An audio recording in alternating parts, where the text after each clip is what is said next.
Hey everyone, so today I'm making a marinara sauce with my mom. We're making spaghetti, and this is a very, very fast, very quick and easy recipe to make homemade Italian sauce for pasta. And again, for those of you at college, this is very, very easy, so let's get started. Okay, so the ingredients for today are... The main ingredient is olive oil and garlic. And make sure also that when you put the garlic in, to make big pieces, because then when you take the sauce, when you're going through the sauce and putting it into the pasta, it's easier to take them out so you don't accidentally eat the garlic. Unless you want. I mean, hey, unless you want it. But so the main ingredients are pasta, obviously any, well, I guess we're not making spaghetti, but so any type of pasta. Penne or spaghetti, this is the choice normally for this pasta. We just bought the spaghetti, but we left it in the car. Oh. So I was going to make spaghetti. I told you I was going to make spaghetti, but then I looked and remembered that it's in the car. So we are going to do penne, and these are very good brands that I will suggest. This is the Barilla, it's my favorite, but Sclafani, if you happen to find this, is a little bit cheaper, and it's also very tasty. Okay, so again, the ingredients are any type of pasta, oregano leaves, salt, crushed pepper if you guys like crushed pepper, it adds a lot of flavor to it. Some brown sugar. Some brown sugar to add some more flavor, and then make sure that the tomato is Tutto Rosso, because it's a very, very good brand. We've tried making this types of sauce with other sauces and it just doesn't come out the same. And then also some Cento, it's spelled C-E-N-T-O. That's another good brand. C-E-N-T-O. It's a little bit more expensive than Tutto Rosso, but it's very good. So now let me come closer, let me show you that the oil has to be a little bit bubbling, and then you know that it's ready. Now if you like garlic, you can chop the garlic in little pieces. Hello? You can chop up the garlic in very little tiny pieces. And add it into the sauce? So that when you eat sauce, pasta, and garlic too. So you keep those bugs away from your body.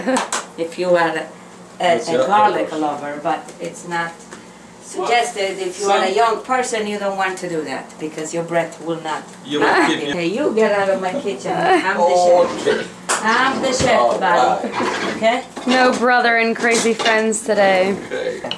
Now you start the sauce, and you might want to put a little bit of salt.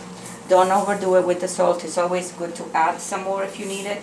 But if you put too much, then it becomes too salty and it's not pleasant. So this is about right for now, that you can start with. Okay. Then you can add some of the sugar. Now this you can measure it if you want. You can put a tablespoon. This makes the sauce nice and sweet. I prefer brown sugar. White sugar doesn't work as well. Okay, so we put the brown sugar. Now you're going to add a little bit of the crushed pepper.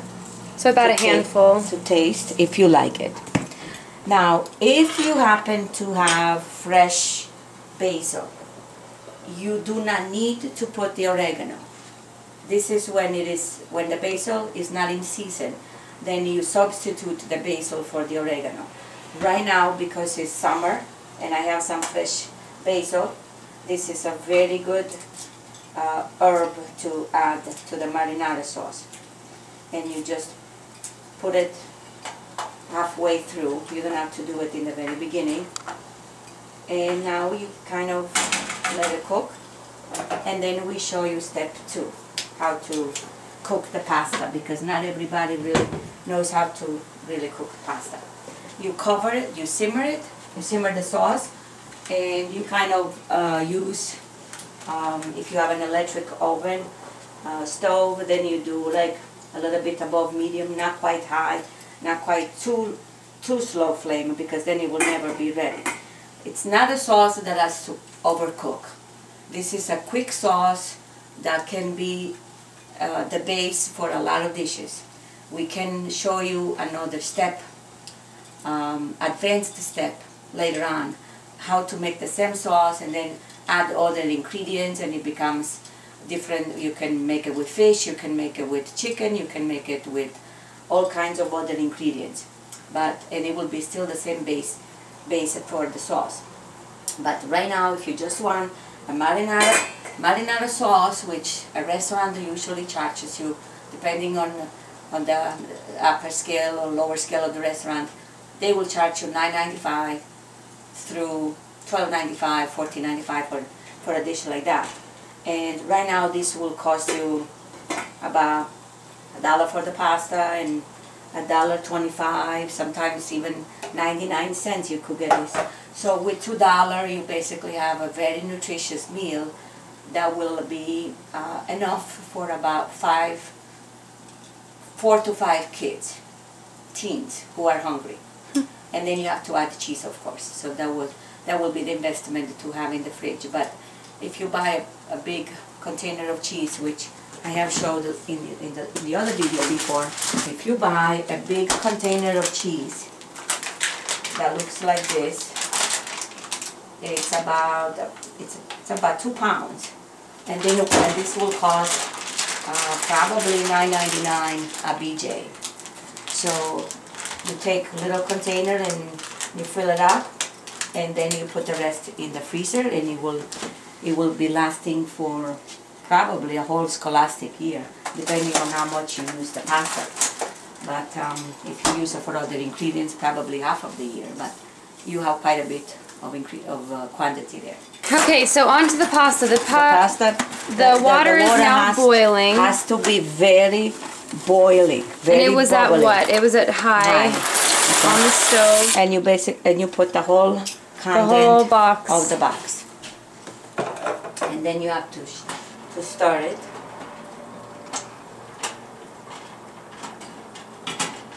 And you want to add some salt.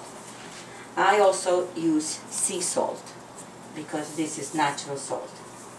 I don't like to use anything that is not natural. So if you have the opportunity to buy the sea salt, even this brand makes sea salt.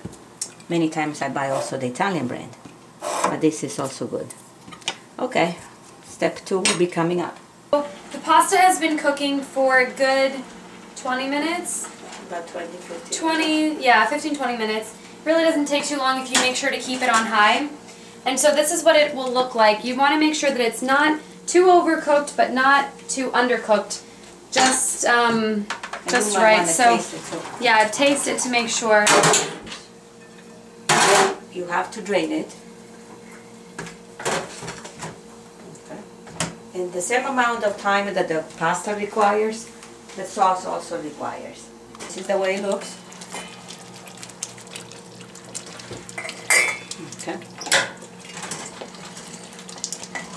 You pour the sauce.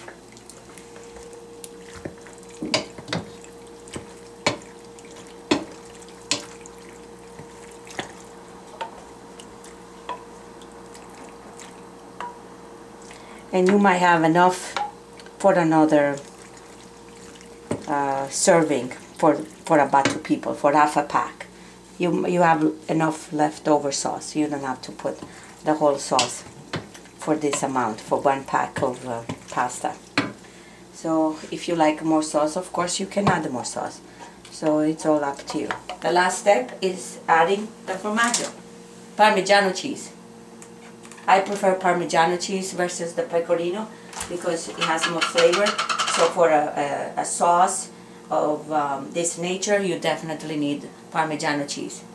And you basically use it as much as you like according to your taste. You can make it for the whole container. You can do it individually in each of the dishes. Okay, so this is done. I hope you guys enjoy. Bon appetit. And again, thank you so much for watching, and stay tuned for next week for another delightful Italian meal. Thanks. Bye.